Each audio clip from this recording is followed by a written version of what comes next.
Literacia mediática. E sabem o que é o... Pronto. E edocomunicação. Pronto. E alfabetização mediática. Pronto. Há alfabetização mediática. No fundo, são 3 expressões para dizer exatamente o mesmo. Eu peço desculpa nesta parte inicial, vou ler um pouco para ser mais sintético do que aquilo que gosto de ser, porque os padres, nós padres temos um defeito que quando começamos a fazer homilias, às vezes não nos calamos. E então é mais fácil a parte aqui técnica eu ler. Então,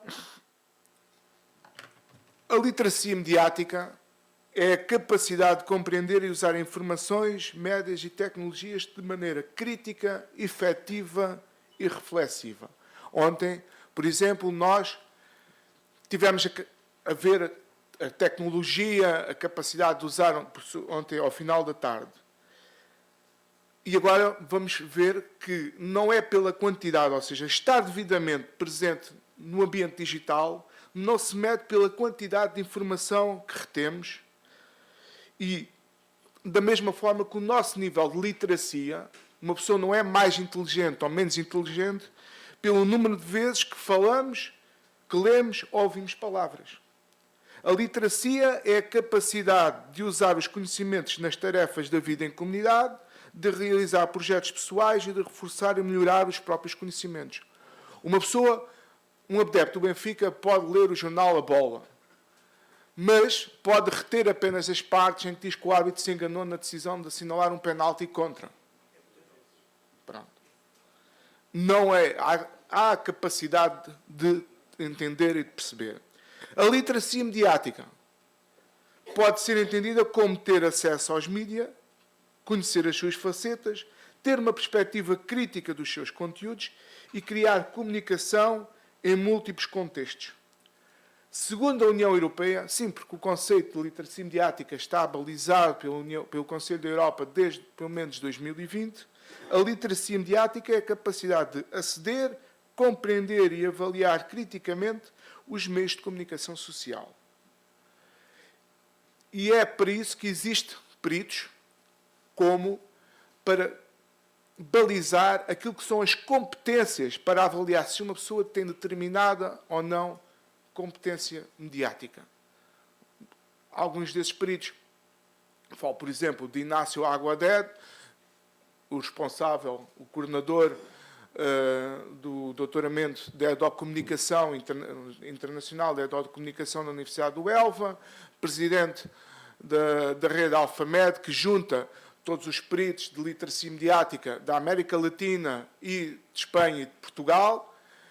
Pérez Rodrigues, que é perita em competências e de assinalar as competências para uma literacia, e um muito famoso, Scolari, não um treinador brasileiro, mas um estudioso italiano também muito importante nesta área. Por isso é importante, para ter competência mediática, é importante estar à vontade com todos os meios de comunicação, desde os jornais às comunidades virtuais. Um exemplo. A mim irrita-me solenemente quando, num grupo de várias pessoas, relacionado até, dou o exemplo da Diocese do Algarve, que dizem a Folha do Domingo sai 3 em 3 semanas. E eu repito isso permanentemente. Peço desculpa, o órgão de comunicação Folha do Domingo é um órgão de comunicação permanente. Porquê? Porque as notícias são feitas à hora. Como observador. É um formato em papel que sai de 3 em 3 semanas. É algo que revela uma profunda iliteracia mediática. Porque um órgão de comunicação, neste momento, não se mede pela periodicidade do formato em papel. O órgão de comunicação mais lido no Algarve chama-se Sul Informação, não tem formato em papel. Ontem falámos do Observador, não teve formato em papel. A Eclésia não teve formato em papel neste momento. O Sete Margens não teve formato em papel. E são órgãos de comunicação. Ter uma visão crítica da comunicação social em termos de qualidade e exatidão dos conteúdos. utilizar os meios de comunicação social de forma crítica, tendo em conta a evolução das tecnologias, a presença crescente da internet, a distribuição dos conteúdos. Compreender a economia dos mídias e a diferença entre pluralismo e propriedade dos mídias. Isso é importante. Não podemos... Temos que perceber o meio, compreender porque é que aquela pessoa, porque é que aquele órgão escreve aquela notícia daquela forma. Já vou-vos dar um exemplo concreto. Ter consciência das questões relacionadas com os direitos de autor. Como falámos ontem. Por isso, a definição de literacia mediática, e já vou explicar porque é que insisto tanto na literacia mediática, destaca 4 áreas operacionais do processamento de informação. A primeira área é o acesso, que qualifica a relação entre a pessoa e o meio onde a informação se encontra, valorizando a ligação entre o indivíduo e o meio onde a informação é procurada. A segunda e a terceira área, ou seja, a avaliação e a compreensão, analisam a capacidade de pensar, criticar, dissecar a informação recebida e constituem o núcleo das competências de literacia mediática, uma vez que a avaliação crítica e a capacidade de pensar por si próprio são as competências mais importantes na relação homem com os meios de comunicação. Por último, a criação. Só por último é que nós vamos à criação. Não podemos criar se não percebermos o que é que estamos a criar. E este é um problema que nós temos. Peço desculpa a minha visão crítica. Nós, sobretudo depois da pandemia, andámos a criar, a explorar ferramentas e não percebemos os meios. Há 2 dias, num webinar promovido pela secção Blanquerna da Universidade Ramon Lúlio, de Barcelona. A Blanquerna é um instituto ligado aos salesianos, aos jesuítas, de uma universidade privada em Barcelona, num webinar promovido pela Miriam Bosch, que foi aluna ali do Dom Nuno. A irmã que esteve aqui há uns 2 anos, irmã Xiscla, nunca sei dizer o nome dela, tuiteira, dizia uma coisa. A comunicação institucional não serve para nada, porque ninguém vai lá ver. As dioceses preocupam-se em pôr conteúdos, as congregações religiosas preocupam-se em pôr conteúdos. Que interação tem o Twitter, os Twitters oficiais? Que interação tem as redes, os TikToks oficiais? Que interação tem? Será que as pessoas que leem aquilo percebem a mensagem? Ou melhor, será que as pessoas que colocam a mensagem sabem como colocar a mensagem? Pronto. Por isso, a criação é a produção individual de conteúdos mediáticos e a sua comunicação em diferentes contextos. Assim, para terminar, nesta parte da competência mediática, vou alertar para a definição do Conselho da Europa em 2020. É uma atitude crítica e exigente em relação aos meios de comunicação social, a fim de formar cidadãos equilibrados, capazes de tomar as próprias decisões, com base na informação disponível. Permite-lhes aceder à informação necessária, analisá-la e ser capazes de identificar os interesses económicos, políticos, sociais e culturais que estão por trás dessa informação. Isto diz-nos o Conselho da Europa em 2020. E agora vou-vos dar um exemplo de literacia mediática com a ajuda do Otávio Caro. Está ali um post do Facebook, de uma página chamada Senza Pagare, alguns conhecem o responsável da página, que coloca precisamente aquela informação, a dizer que foi distribuído no avião papal, na viagem de Dili para Singapura, um cartão com orações de muçulmanas e outras orações, dando a entender que foi distribuído pela comitiva papal. Eu sabia que não era verdade, mas tinha que arranjar meios para provar que não era verdade. E com a ajuda do Otávio, vaticanista, descobrimos que várias coisas. Eu vou-vos primeiro perguntar, porquê é que eu sabia que não era verdade? Porque eu já há 16 anos viajei naquela zona do globo, tive um ano a viver em Timor e lembrava-me que nas várias companhias aéreas, mesmo da Indonésia, existe, junto com as normas de segurança, junto com o saco do enjoo, existe este cartão com as várias orações. Pronto. Exatamente, lembrava-me disso. Mas queria provar. Então, 2 vaticanistas, que eu não me recordo o nome, com a ajuda do Otávio, disseram, atenção, a foto completa está aqui. O cartão não foi distribuído. O cartão estava nas costas do banco. De tal maneira que diz ali, please not remove. Em baixo está ali a vermelho, não dá para ver. Pronto. Ou seja, o autor, ou por ignorância, ou por maldade, quis insinuar que foram distribuídos cartões com orações islâmicas no voo papal. Eu não vou fazer conjecturas morais aqui. Posso fazê-las ali. Mas a verdade é que não. Pronto. O Otávio revelou um alto nível de competência mediática. Então, para que é que isto serve para a Igreja?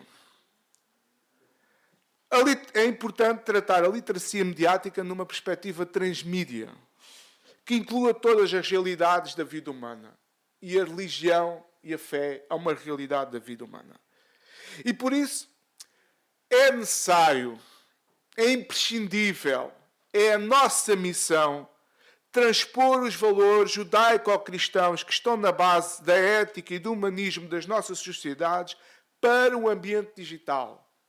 E isso tem que ser feito por nós, para que possamos ler e viver os mesmos valores humanos, tanto no ambiente físico como no ambiente digital. Nesse mesmo webinar, que eu falei há 2 dias, a moderadora perguntou à irmã Xiscla. É Xiscla, não é? Xista. Epá, eu nunca sei dizer o nome da senhora. Disse assim, fez a pergunta, mas as pessoas católicas são mais calmas nas redes sociais. Há menos discurso de ódio entre os católicos. A irmã olhou para mim, eu olhei para a irmã e começámos os dois a rir. Porquê? Porque não, e a irmã teve a dizer, não, é precisamente o contrário. Há discursos de ódio nas redes sociais, incluindo, e vamos ver, de todos nós cristãos. Quando um grupo de 8 padres da Diocese de Toledo faz um vídeo no YouTube de 2 horas, em que nos primeiros 8 minutos fazem o apelo a rezar para que o Papa Francisco vá depressa para o céu, a toda a madre ou a toda a máquina, como dizem os mexicanos, é um vídeo de ódio. Isso existe. Eu só não mostrei aqui por uma questão de tempo. Isso existe. Isto foi falado na Conferência Episcopal. Ou seja, faz falta formação de literacia mediática nos cursos de teologia, nas congregações religiosas, para nós leigos. É necessário passar estes valores judaico-cristãos que todos nós queremos e falamos dos valores judaico-cristãos quando é na questão do aborto e da eutanásia. E muito bem, até na questão da comunicação, nós não damos testemunho. Por isso, é neste aspecto que eu defendo o contributo da Igreja Católica para este ambiente. Não de uma forma meramente instrumental, mas com espaço de vida e testemunho onde a fé tem um lugar central e pode ser transmitida, partilhada e fazemos melhores cristãos e seres humanos. Eu oficialmente sou parte de uma paróquia que tem uma série de conventos. Porquê? Porque as congregações religiosas sediaram ali, em Tavira, para irem para os descobrimentos. Eu não gosto muito da alegoria, mas, por exemplo, nós, quando fomos para os descobrimentos, não conhecíamos o ambiente, não sabíamos o povo, não conhecíamos nada. E qual foi a preocupação? Evangelizar. Alguns agora até dizem que fomos a oprimir aquele povo com os nossos valores. Mas fomos evangelizar. Foram criadas congregações missionárias só com o objetivo de ir para os descobrimentos e evangelizar. E nós não nos preocupamos em evangelizar e em criar um ambiente cristão e judaico-cristão. Nós, católicos, agentes de pastoral, no ambiente digital. Por isso, a Igreja, que ainda tem influência sobre as pessoas, serve como porta de entrada para a literacia mediática, por uma grande parte da população, sobretudo aquela que sofre de exclusão social. Até nisso é importante, porque, neste momento, a Igreja tem um poder descomunal no Facebook, por causa da questão da faixa etária. O Otávio vem-me mandar calar? Mais ou menos. Só para lembrar que É necessário a literacia mediática para os membros da Igreja Católica e a necessidade de desenvolver competências específicas para uma evangelização eficaz e inclusiva. É essencial que os membros da Igreja tenham uma compreensão profunda de como funcionam as redes sociais, as dinâmicas de comunicação digital que oferecem inúmeras oportunidades, mas também que apresentam desafios. A Igreja deve estar preparada para enfrentar esses desafios. E é essencial, sobretudo, superar duas tentações. A primeira é que qualquer passado foi melhor. Nós vivemos numa época desastrosa, e vai tudo acabar, os empregos, tudo. E outra vertente, consagrar tudo. Ou seja, isto é tudo bom, é tudo a novidade, nós nunca vivemos outra coisa tão boa. Há um meio termo, há o bom senso. É necessário perceber que vivemos num ambiente diferente. Esse ambiente tem muito mais pessoas, tem muito mais capacidade. Eu, numa homilia, falo para 100 pessoas. No Facebook, falo para muito mais. Aquelas que são minhas amigas e as que não são minhas amigas e aquelas que capturam o ecrã e que mandam e que fazem PowerPoints com isso. Pronto. E por isso é possível perguntar se é possível um diálogo fluido entre este novo espaço e a espiritualidade e a tecnologia. É essencial uma comunicação permanente, porque o ambiente digital não permite o vazio da comunicação. Até nisso, peço desculpa ali ao Fernando, até nisso é importante para a catequese. Há tempos fui fazer uma conferência sobre a catequese e perguntaram-me qual era o tempo necessário para a catequese. Eu não sei, mas eu gostava que a catequese fosse 1 minuto ou 2 por dia. É o tempo de atenção que os jovens têm e é permanente. É permanente. As crianças não conseguem suportar 1 hora de catequese por semana, fixa. Porque, se calhar, o ambiente em que elas vivem e a realidade onde elas vivem não é essa. Nós temos medo de usar os telemóveis, de usar as tecnologias, agora temos um retrocesso. Mas, se calhar, esse medo também verifica desconhecimento, porque nós não temos a capacidade de conhecer a influência que esses meios têm. O Vaticano, através do Dicastério para a Comunicação, fez uma reflexão pastoral que toda a gente devia de ler. Não sei quantos aqui já ouviram falar do rumo à presença plena. Pronto. 3, 4. Sr. Bispo, peço desculpa. 4. E estão aqui comunicadores. Este documento é uma reflexão pastoral sobre como é que os cristãos devem estar nas redes sociais. É importantíssimo. É algo essencial. Grande parte das notas que eu trouxe aqui vem nesse documento. E fala de combater a desigualdade digital, evitar o tribalismo online, que é algo muito próprio católico. Isto tem a ver com o algoritmo, mas há pessoas que vivem numa bolha. Há pessoas que vivem numa bolha. Há pessoas que acreditam que a salvação vem através da missa de costas e em latim. Mas também há pessoas que acham que a salvação vem das coisas mais estapafúrdias que existem. Porquê? Vivem numa bolha. A quantidade de pessoas que acreditam que a Terra é plana e que juram a pé juntos que a Terra é plana, vivem numa bolha. E nós, católicos, se não soubermos, cristãos católicos, se não soubermos controlar isso, passamos a viver também numa bolha.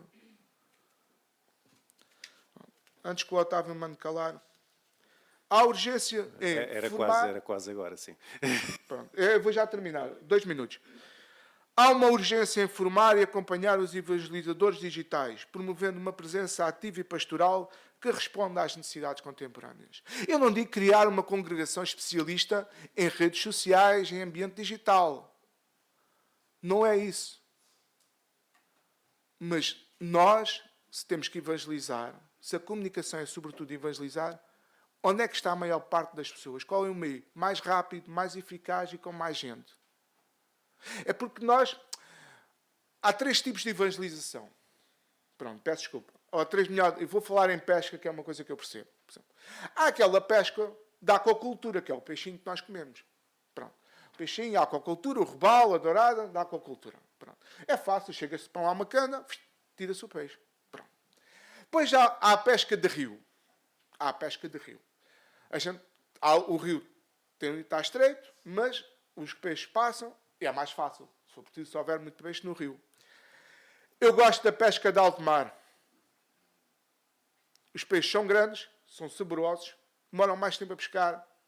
O meu pai passava noites em claro, mas o rendimento é melhor e a pesca é saborosa. E nós, na igreja, neste campo, andamos na aquacultura. Falamos para aqueles que estão cá dentro. Ou quando muitas vezes falamos para o rio.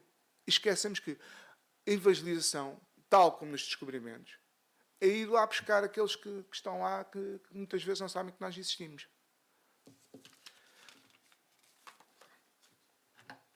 Agora, 2 exemplos. Um exemplo negativo, de literacia mediática. Um clérigo fez um comunicado sobre uma nomeação episcopal na Diocese de Coimbra. Este padre é da Diocese de Coimbra. Posso dizer padre Manuel Vaz Pato. Onde diz claramente que não vai cumprir a decisão do bispo. Independentemente de questões de direito canónico, essas coisas todas, não entro por aí. Isto é o espaço para fazer um comunicado? Isto é um espaço para fazer um comunicado? Eu ainda sou do tempo em que a conversa entre um padre e um bispo só havia 2 pessoas que sabiam a verdade, o padre e o bispo. O resto tudo era boatos. Pronto. Isto é um exemplo negativo. Agora, o exemplo positivo. Dom Américo Aguiar, como é positivo, digo algum nome. Fez um post no Instagram, faz vários, eu limitei-me a tirar um, a criar empatia com as crianças que vão no primeiro dia de aulas e regressam às aulas. Isto sim é um bispo que publica muitas coisas e tem um nível, na minha opinião, de competência mediática. Porquê? Porque cria empatia com as pessoas. Chega até às pessoas. As crianças da Diocese de Setúbal ficaram a saber que o seu bispo preocupa-se com o primeiro dia de aulas dela e com o regresso às aulas. Os paroquianos daquele senhor padre de Coimbra ficaram a saber que o padre não cumpre a palavra que dá ao bispo. São 2 coisas diferentes.